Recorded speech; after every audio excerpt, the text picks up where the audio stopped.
This is the Investment Spotlight Show on Resilient Advisor. My name is Jay Coulter, and my partner in the show, as always, is Chris Versace. For this interview, we spoke with the CEO of Home Bistro, which trades under the symbol HBIS. Chris, what were your takeaways from this interview? Well, it's fascinating because I think a lot of people tend to think at first blush they'll compare Home Bistro to Blue Apron, HelloFresh, and that's as they'll listen and learn, that is not the business whatsoever. I think what's fascinating is that they're going higher end, which I can appreciate. But what was surprising is the length of time that their meals actually are good for. Right? It doesn't mean you need to necessarily buy everything at once. You can space it out, try some things. But the other aspect of it is the notion that they've made, a recent acquisition. They're likely to do more to round out their offering. But the one that they bought, Model Meals, is something that I think can really drive a lot of repeat business for them. And they're in their process of what I would say is restarting that business as well. Small, but they look to take it national across their existing footprint. So I think there's a lot going on here. And, like any type of product here, consumers or investors are going to want to pay attention to what's going on and the input costs in this case, whether it's going to be really shipping or ingredients, especially the protein complex. But I think this is a company that I can say, Jay, is not at all what people might think it is based on hearing the name. Yeah, and I thought his answers around the questions about supply chain issues and inflation mitigation were very interesting. As you look at this through the Tematica lens, did it touch on any themes that were easily apparent? Yeah, you're very funny, Jay. It tips right into our cleaner living theme. I actually brought that up with Zalmi when we spoke with him, and he sees that already. So it's, from a point of confirmation for Tematica's cleaner living theme, here we go. I hope you enjoy this interview. Jay Coulter and Chris Versace do not own any interest in the companies that they interview at the time of the recording or 30 days after the initial release of the show. Today, Chris Versace and I are speaking with Zalmi Duchman, who is the CEO of Home Bistro, which trades under the symbol HBIS. Now, Zalmi, my partner, Chris Versace, will do the majority of the interviewing, given his Wall Street analyst background, and you'll see he's very good at asking a question set. So I want to start off with two questions. Number one, would you please pronounce your last name? Because I clearly am struggling to pronounce it. And number two, would you please outline the investment thesis for financial advisors and investors looking at your company? Sure. So the first question is pretty easy. It's Zalmi Duchman, and that is my name. And so Home Bistro is a meal delivery service. We ship gourmet meals all over the country. We actually run two brands. We have the Home Bistro brand, which is focused on celebrity chefs and high-end dinners, and we ship nationwide. And our other brand that we acquired earlier this year is called Model Meals, which is more of a diet meal delivery service, which delivers in 3 states, California, Arizona, and Nevada. And we actually just launched them national as well. So we also ship them national. So, we're in the meal delivery space, which is a hot and growing space. And in general, it's always been a growing space. And obviously, it's kind of taken it a little quicker in terms of acceleration, being that more people learned about it when they were forced to stay at home. So, that's the space that we're in. And I'm an operator. And I've been in the food business for 15 years. Well, let's chat about that a little bit. So, based on your background, there are a bunch of other meal delivery or meal kitting services out there. HelloFresh, is one in particular. And they're quite good, quite tasty, and they have the ability to customize. What did you see that said, I need to do this now, and I'm going to start with celebrity chefs in particular, which being someone who's in a younger day watched a lot of Food Network, I can certainly understand that. But why bring that to the market? Sure. So as I mentioned, I've been in this space for 15 plus years. I had a previous company called The Fresh Diet. And, I think first you really need to understand the different segments within the industry, right? And you mentioned meal kits, right? I don't really look at meal kits as anything close to what we do, right? Meal kits are much more just competing with the grocery stores, and meal kits are not convenient. You're doing all the work. It's not something that you're, doing every single day for most people. So you really have a lot of different, like you said, in the meal delivery space, all, the meal kits, you have frozen, you have fresh. The way I look at it is everybody's kind of operating in the same space when it comes to prepared heat and eat. Meal prep is what they call it, right? Which is you have a meal, you get it, you pop it in the microwave, you pop it in the oven, you eat it. And everyone in that space is really focused on fitness and diet. And they're really focused on a full solution that is a subscription where you're getting breakfast, lunch, and dinner. You're trying to lose weight. You're trying to pump up. And that's business that I was in. And pretty much all of our competition is in. Home Bistro is totally different, right? Home Bistro is not, we're not in the health business. Model Meals is, but Home Bistro is not. Home Bistro is a alternative for dinner. And right now you have Uber Eats, you have Grubhub, you have frozen dinners, you have cooking at home. But really, when you look at what are you going to do for dinner, what's the average person, especially, over 40, over 50, which is the Home Bistro customer, what are they doing, right? What's their good option, right? In the meal delivery space, there was no good option. They're not looking for a diet. They're not looking for fitness meals. So that was kind of how I got into Home Bistro and why I thought it was a really good opportunity. And Home Bistro was around before me. There was a company called DineWise. There was a company called Home Bistro. They actually sold meals via catalog, and they've been in this space kind of by themselves for a while. And I got involved because, like I said, I saw a big opportunity there, and I came in and I said, look, we can't compete with marketing dollars. There's all these meal delivery services spending on Google. We need to have a niche, and we need to have a way to get out there. And you have all these celebrities, and they do tequila, and they do restaurants, but none of them are really in this space. And that's kind of when I said to myself, let's try this, and let's start reaching out to some celebrity chefs and see if they would interest in them. And we had, great response. Of course, the pandemic hit, and a lot of these chefs had nothing else to do, so it was a perfect opportunity. Well, I would think that was a massive boon for your business, because I know, just personally speaking, that I would get there like 4:30, 5 o'clock, and I'm like, I've been home all day. I really want something good to eat, but I don't want to make it. Yep. Yeah. I mean, look, they say that the internet was accelerated, e-commerce was accelerated by like 10 years, right? I think meal delivery is probably 10x the regular e-commerce, because it's something that people were not familiar with. I've been in it since 2005, and I could tell you for the first 10 years, anytime I would talk about my business, people were like, well, like they didn't even, there wasn't Uber Eats then, so they just even couldn't wrap their head around what I did. Obviously, well, there was pizza and Chinese food, right? Let's just call it what it is. Exactly. And then, Uber Eats, Blue Apron, and everybody started, understanding it. And then once COVID hit, I think a lot more people tried a meal delivery service than ever before. Again, because really, what options do they have? And even Uber Eats, was having issues with restaurants. And look, at the end of the day, Uber Eats is expensive. Uber Eats is, it's mind-numbing. When I go on there and I want to know what's for lunch, it takes me at least 20 minutes to figure it out, what I'm ordering, how I'm ordering it. By the time it comes, is it cold, is it hot? That's lunch. Dinner, I don't know many families that would order Uber Eats for dinners. It's unaffordable, maybe single people. So again, this is something that when you hear it, you're like, yeah, that makes a lot of sense. But until then, like, you're thinking, what do people do, right? And it's right. Frozen dinners. It's obviously cooking, but this is something you can do a few times a week. You don't have to do it every night. So Zalmi, help us understand, what sets your offering apart, really. So if it's not frozen, if it's not a mind-numbing catalog, right? What is the service? What are people getting? And what's the value prop to the consumer?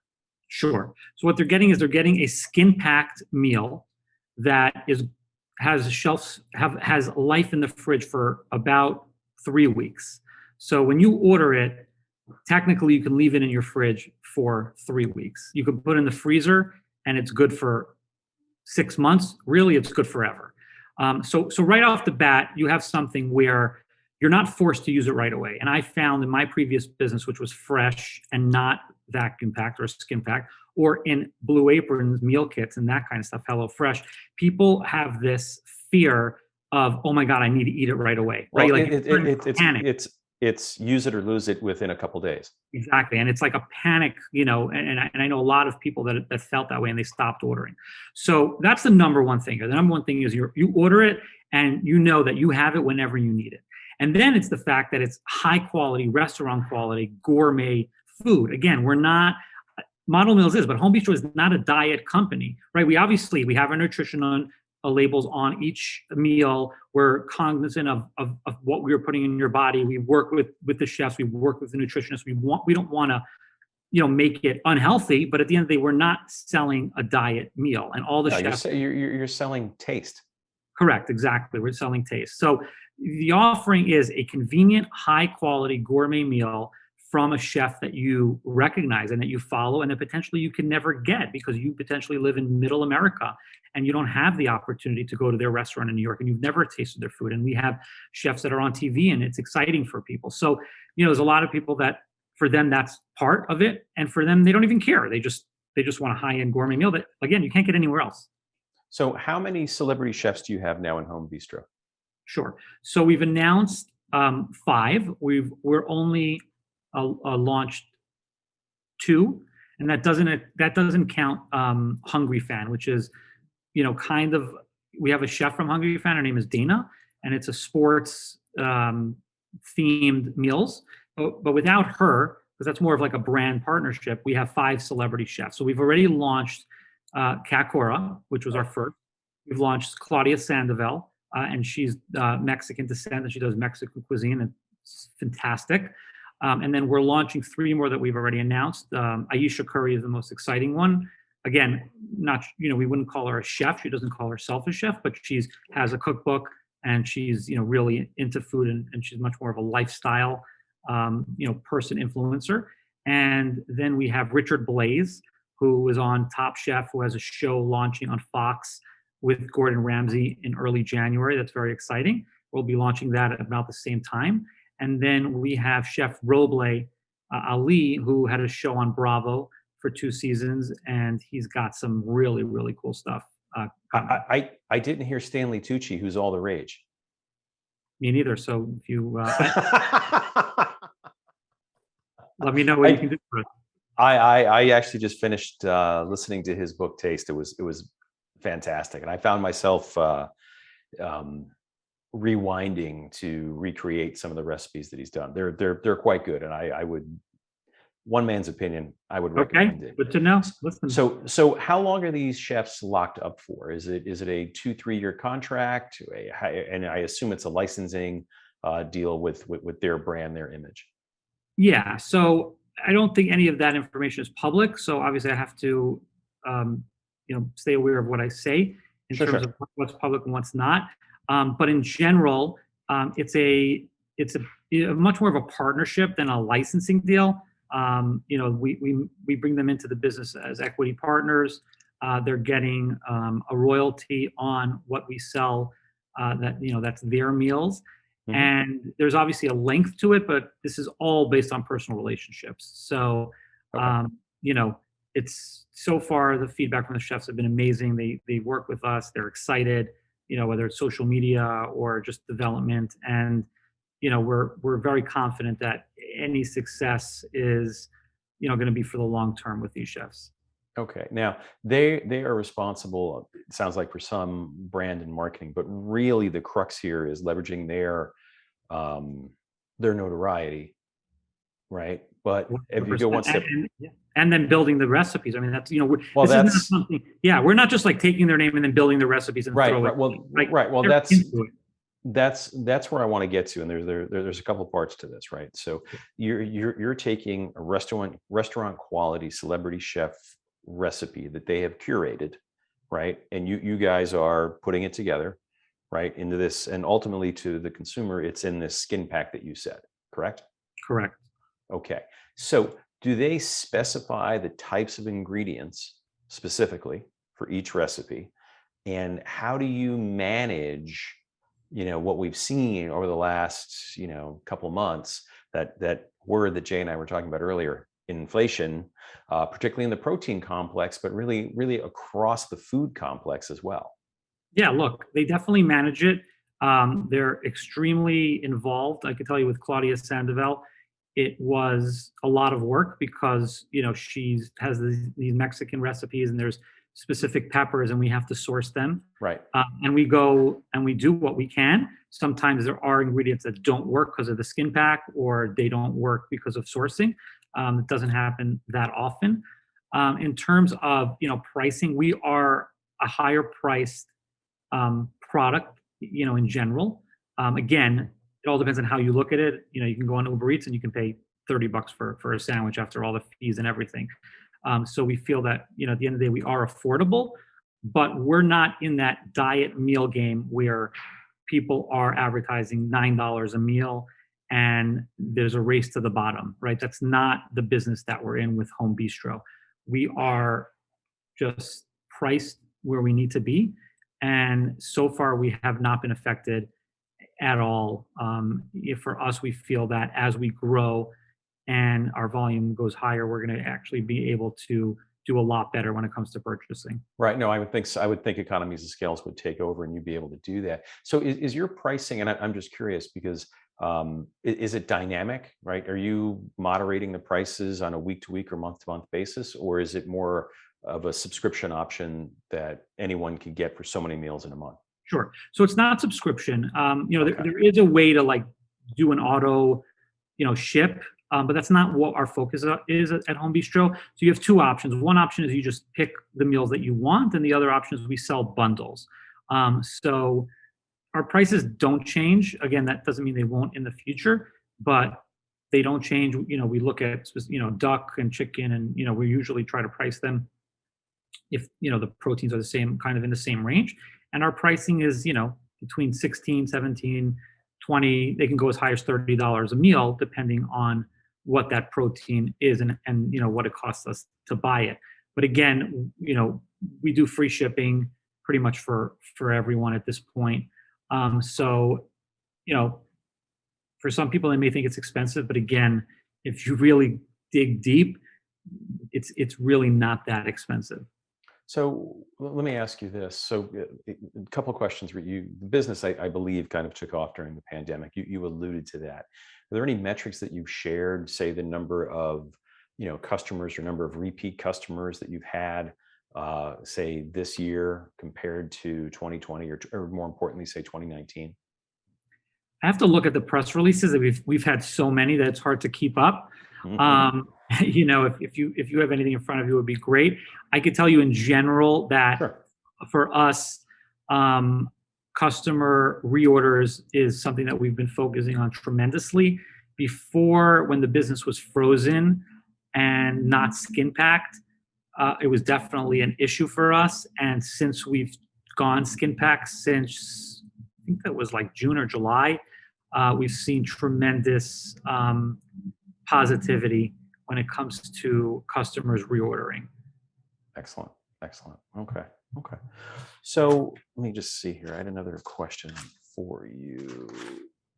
So you said that you're not really benefiting from any real economies of scale today with two chefs, and you think you'll be able to get there when you double to 4 and then probably 5, and then you add. I suspect your long-term target is to add more.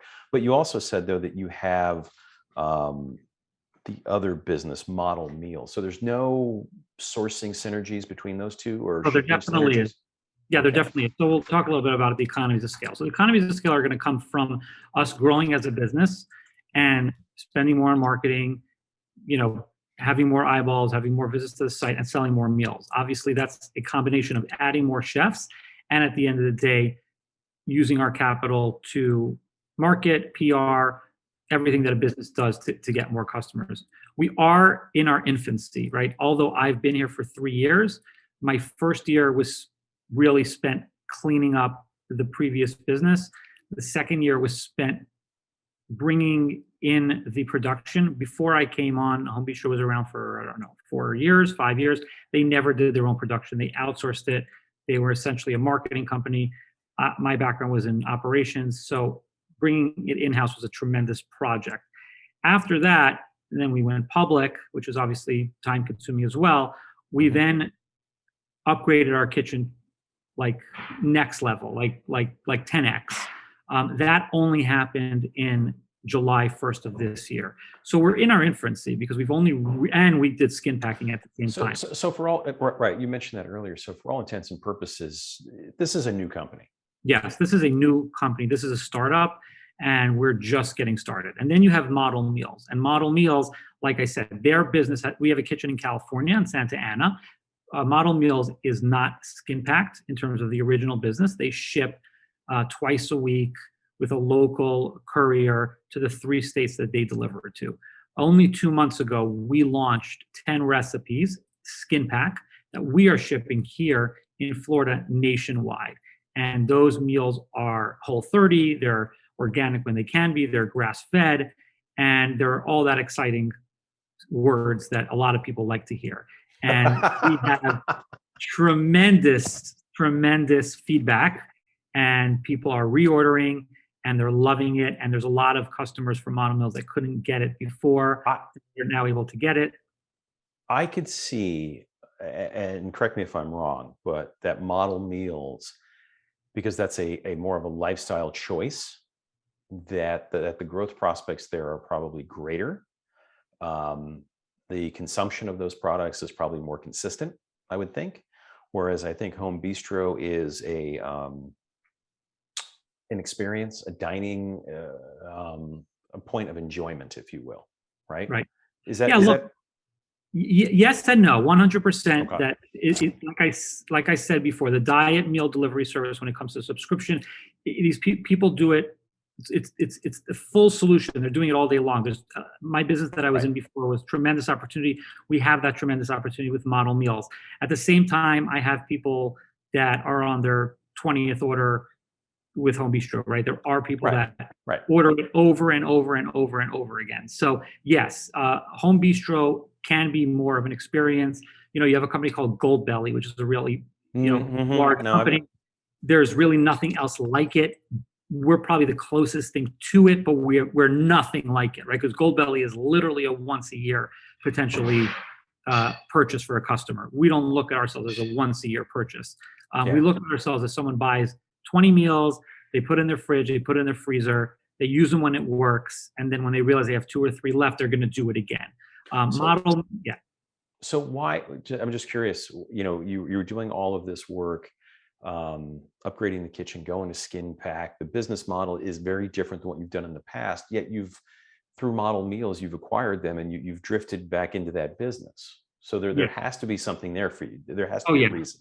100%. So I think it comes down to my background and what I'm looking to do and why I got involved with Home Bistro. So after I sold my previous company in 2014 and eventually it shut down in 2016, I thought I would move on with my life and do something else. And I just couldn't get away from the space. And in 2018, I said that there's a massive opportunity in acquisitions in this space. And there's a roll-up strategy. There's tons of these businesses all around the country that are doing 1, 2, 3, 4, 5 million.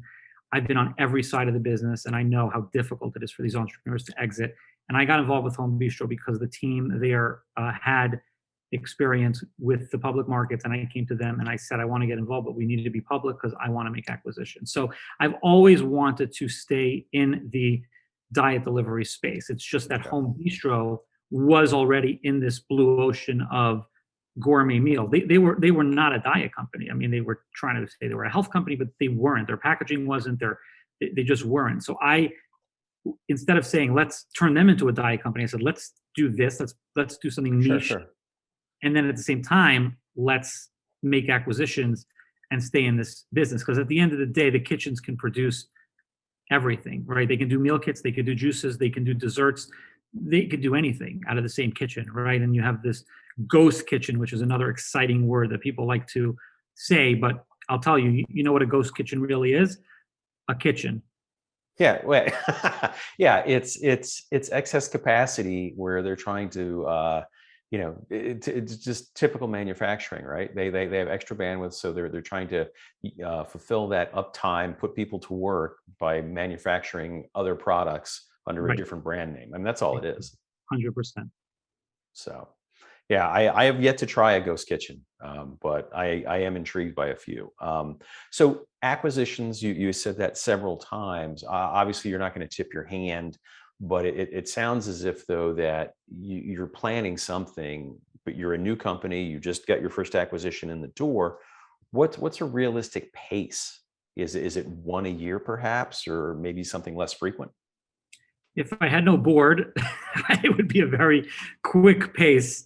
But at the end of the day, we're a publicly traded company, and there's Hmm. very smart people involved that are pulling the reins on me and making sure that we do it the right way. So we just made this acquisition. We just took them national. Um, Obviously we're always looking for opportunities, Right. and we'll take it slow, and they're strategic. There's no specific metric. We want to do 2 a year. We want to do 3 a year. We Right, want right, to right, right. we want to find the right ones. So you're opportunistic, right? So Yeah. so when you say that the right ones, there's a lot of different ways to define that, right? There's geographic exposure. There's a different type of cuisine.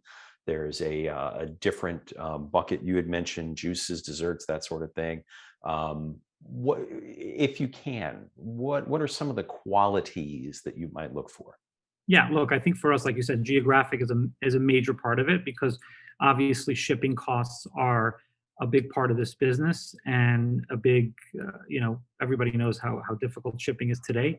So geographically, there's tremendous value in acquiring the right Hmm. company location. Facility is a very big part of it, right? Like if there was an potential acquisition and I came to them and they had a shared kitchen, I'd be like, you know what I mean? Like you don't really have your own kitchen. So the people, we're a small growing company. If there's an amazing person involved, I think for us that's a big part of it. And then the business model, for us to see if there's a way to pop in our brands into their business model. Maybe they deliver in a different way. Maybe their packaging is different. The reverse, like we did with Model Meals, is there an opportunity to take their brand national? So it's all these different things, definitely led by geographic and the team, because we're not looking to like just come in and let go of everyone and take over. We're looking for Right. good people to join us and grow this business. So you just said something that caught my ear, and it was on my question list. You said shipping cost. So two questions. In order of the business magnitude, obviously there's people, but in terms of shipping, ingredients, some other bucket, what's the impact on the business in terms of, wow, when this one starts to really move higher, we get hurt? It's every business has risks. To say we get hurt, I feel that as prices rise, as our costs rise, our prices are going to have to rise, and people always have to buy food. I just feel like food, Oh yeah. Food is not something that you're just giving up. Obviously, it's the most true consumable product there is. yeah. I think shipping prices is always something that we have to look at, Okay. as more, e-commerce grows, and, Amazon and FedEx and UPS and, everything you see in the news every day. My hand is on the pulse. I'm a logistics guy. My previous business, half of my 300 employees were delivery drivers. I know logistics.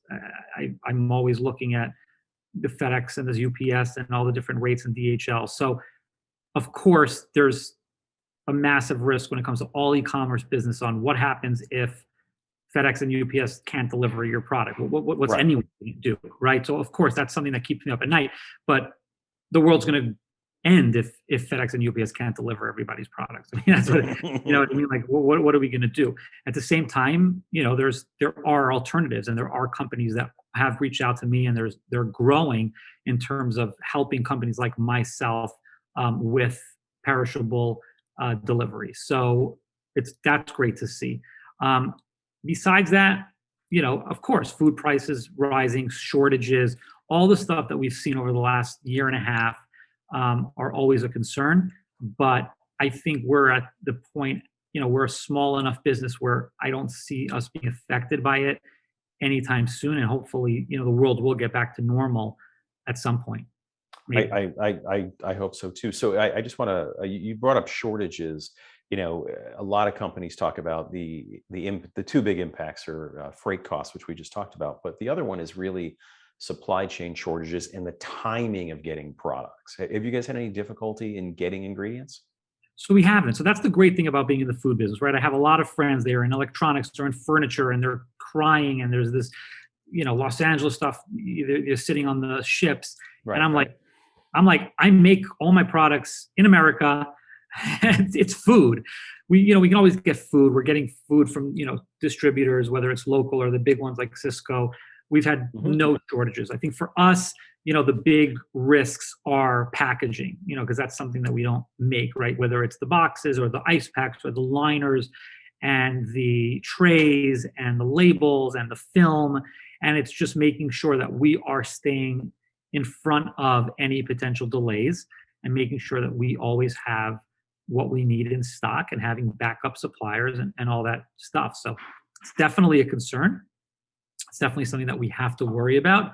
But thankfully, till now, we've had no issues because we are forward thinkers and we're making sure that we never get to the situation where it's like, oh my God, we have no trays. Okay. No, I do have one. Let me just double check here. I think I've got one final question for you, and then a suggestion if I could. Sure. Right. Okay. So the final question is, it's two parts. If I was to go on to Home Bistro and I wanted to be wowed, won over, what do I order? I do hear from a lot of customers and the team. There's just so many great options, especially the celebrity chefs. They say the Claudia Sandoval skirt steak dish is amazing. But Model Meals, right now we only have 10 recipes that you could order nationally. We will have a lot more come next year early on. All 10 meals have gotten incredible feedback. So there's no reason to just try one. Okay. No, I'm once believe me, the minute we're done, I will be Googling away. Okay, suggestion. Okay. Here it comes. And you might have this with Model Meals, but we at Tematica have an investment theme. It's called Cleaner Living, where we're looking for natural, organic, non-GMO products. And we're not alone in thinking about these types of products. We just look for the investment opportunity in them. But I think as a growing area, I think whether it's, you said Whole 360, I think you mentioned a couple others, Whole 30, sorry. That whole notion of cleaner living is something that I think I would suggest you guys look into. When large companies ranging from Coca-Cola, Walmart, and the others are pivoting their product portfolios into this, it's worth noting. Yeah. Oh, 100%. I mean, we made the founders of Model Meals our CMO and CFO. Our website it needs a major improvement, which we've hired an agency and we're going to be relaunching the website very soon. At the end of the day, we know, and I know because I've been in the industry for a long time, that the Model Meals brand has tremendous opportunity nationally. If you look at some of our competitors and the growth that they've had, that's what they're focused on, organic and all those fun things. So 100%. I'm fully in line with that suggestion. I appreciate it. Nope, happy to do it. Jay, anything? I don't have any follow-up questions, Zalmi. I'm sure you can see why Chris handles the question sets here. He's really good at helping break down a company. I feel like I have a better understanding of your business and the opportunities here in the space. So we appreciate you coming on the Investment Spotlight Show. Thank you so much. One last thing. I want to reserve the right to have you back on in about 6 to 12 months because you are, I think, A, an interesting company. B, as you said, you're in your infancy. You're going to roll nationally. You're going to have more product to talk about, maybe even a whole nother business line. Sure. I'd be happy to come anytime. And I could tell you that there's so much we didn't even cover. It's just in this business, it's very, very unique where there's so much going on at any given time. So I'm always happy to come back. Awesome. Thank you so much. Thanks for coming on. Thank you. Thanks, guys. Have a great week and happy holidays. Same to you. Bye-bye.